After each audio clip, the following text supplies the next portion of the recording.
They can shut down our offices, but they can't stop us from serving our patients. Thank you to the healthcare providers that are responding to COVID and helping us to flatten the curve. And thank you to the lawmakers for providing the stimulus package. That is definitely a welcome addition to our future of keeping our business open. In this video, I'm going to share with you how did we, despite all of the confusion and overwhelm and panic, get our staff energized and working virtually. This is exactly what we did, that we can keep revenue coming in and keep in touch with our patients while we are still social distancing. So the logistics of working virtually. You need to identify your staff that can work virtually. Do you have phones and equipment that they can bring home, IP phones, or ways that they can connect into your phone lines, or even use their cell phones if needed, that they can have a way to reach out to patients? Do they need computers? You need to write a little plan on what they need to work from home. Secondly, you need them to create a virtual workspace in their home office that is as free as possible from distractions. They may not be used to working at home. It's easy to get distracted at home, but they need to clear a space and set a time frame for them to work virtually.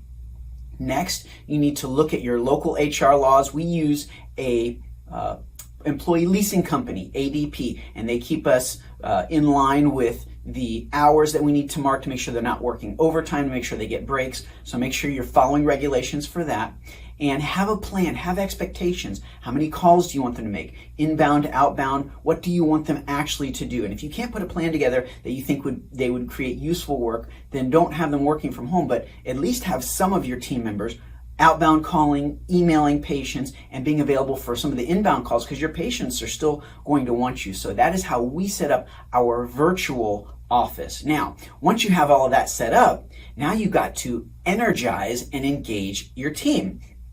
So you must have a clear written plan on what their expectations are, and you've got to check in frequently, 2 or 3 times a day. Now, one of the things that I do is I like to check in with my team on the number of calls, number of sales, number of emails that they reach out, and I call this the moment of truth. Now, this is something I've been doing in my office, where I would just show up in the morning, hey guys, good morning, how are you doing? And then I would just show them this paper. It's time for the moment of truth. And I'd be lighthearted about it, and I'd say, okay, can you tell me what this was? What were their sales? This is for my care advisors. And they'd give me a number. Now, first they'll give you a story and say, well, I called these people, I've got someone close. I'm like, great, do you know what the number was? I'm not pressing them or being mean. They'll give you a number. I didn't sell anything, or I sold 5,000, or I sold 10 or 15,000. Great. And you encourage them, of course, when they give you a number. How many calls? Well, I made 5 or 10, or I made 20. Wow, you made 20 or 30 calls? Awesome. Okay, now what are we going to do today? And they'll give you a number and how many calls. Now, when you first start doing this, the team are not going to give you straight numbers. My team didn't give me straight numbers, but I kept guiding them. I said, look, I'm going to do this every morning at the end of the day, and it's a simple, quick conversation. Do you know what your numbers were today? How many calls? How about what's your goal for today? How many calls? And you do it at the end of the day. What are you going to do tomorrow? And this allows them to be accountable and have fun and celebrate them. And they're going to have some moments where they're like, I didn't sell anything. Or if they say they only made 5 phone calls, I don't have to say anything. I just look at them and I'm like, you only made 5 phone calls? And I'm like, so what was going on? How can we help you so that you can make more phone calls? Is there anything we need to do? Well, I had a lot of work to do catching up on XYZ. And that way you keep the conversation going and let them know the expectation is we want 10 calls an hour. So set aside 1, 2, 3 hours a day to follow up appropriately. So moment of truth keeps accountability, and you can do this virtually as well. How many phone calls would you like them to make? Most doctor's offices have thousands of patients, and if you really call every single patient with a team of 5 or 6, you'll only call a third of your patients once or twice. You'll call all of your patients maybe once or twice in an entire year. That's not enough. We need more than that. So your office is closed, get the outbound calls going, and ask for the moment of truth. Some of you may be saying, I can't do that. That's too punitive. My team's going to say, they're going to get, it's too much pressure. Don't make it pressure. Just show up and say, hey guys, so excited. It's going to be another great day. Don't put the pressure on them. Just show them this. Say, hey, I'm curious. Do you know what your numbers were? It's a fair question for anyone, especially if they're getting commission. What's the number? How many calls? Great, wonderful. And just keep encouraging them. If they make 1 phone call, you tell them, great. How many calls can we make today? 2? Well, is that the most? I mean, we want 10 or 20. Let them set their goals. And then some days they're going to come back and say, I didn't hit my goal or I sold nothing. I say, that's okay. What are we going to do today? So moment of truth is powerful. Now, in addition to keeping them accountable, keep it fun. So the things that we did to keep it fun with staff is we were emailing them and say, okay, today is bring your pet to work day. Everybody took a picture of their pet, their dog, their bird, their cat. It was so adorable. I don't have pets at home. I have 3 kids. Those are my pets. I'm the puppy dog for my family. And I'm jealous now. I want to get a dog. It was so cool to see this side of my team's life, and we connected and bonded over that. Then we did Silly Hat Day. Okay, that was silly and crazy and fun, but they love it. And especially seeing your hat as the leader or the doctor, what you're going to come up with. But it's a fun way to get to know your team. And then we did Share and Tell. Oh my gosh. I literally was in tears, looking at all these beautiful things that my team was sharing about their family, something a parent or grandparent had given them, something that was special to them. It was just a wonderful way to connect with the team and get them out of the frenzy and panic of the nonstop news. So keep it fun with your team, keep it light. You can also have a virtual happy hour.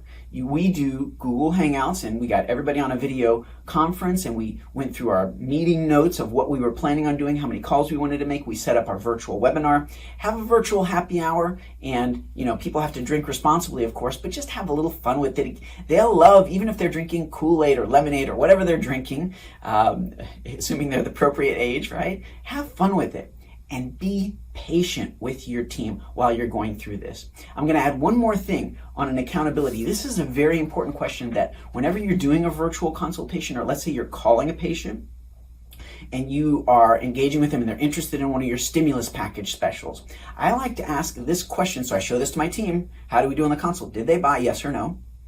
And if they bought, why? You want to know why. They've got a special event, they want to invest in themselves, they've invested in others, or they're getting into a new relationship, or whatever the case may be. Or if they didn't buy, why not? Because ultimately, this is the question you want to be asking in your virtual consultation. You're on the phone with them, they're interested, but they're not buying. The question is, what specifically needs to happen so that you can buy this, so that you can do this?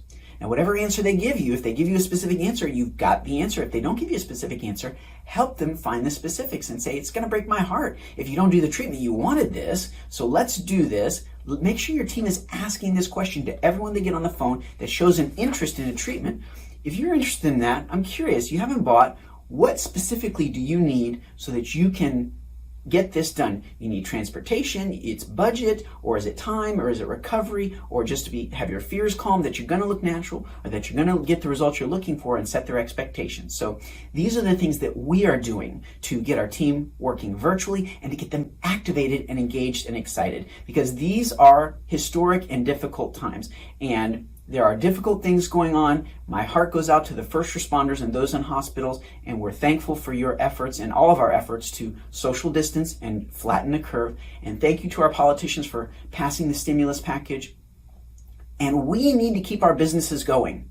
So this is for the business owners, because when they lift the quarantine, we've got to pay payroll. We've got to do something. We just can't indefinitely pay our staff with no funds coming in. So we are here for you to help generate that revenue. Charge up your team, get them working virtually, do something, because there will be pent-up demand. And when the wave of people hit that break out of quarantine, they've got cabin fever and they're ready to buy their treatments, you don't want to be behind.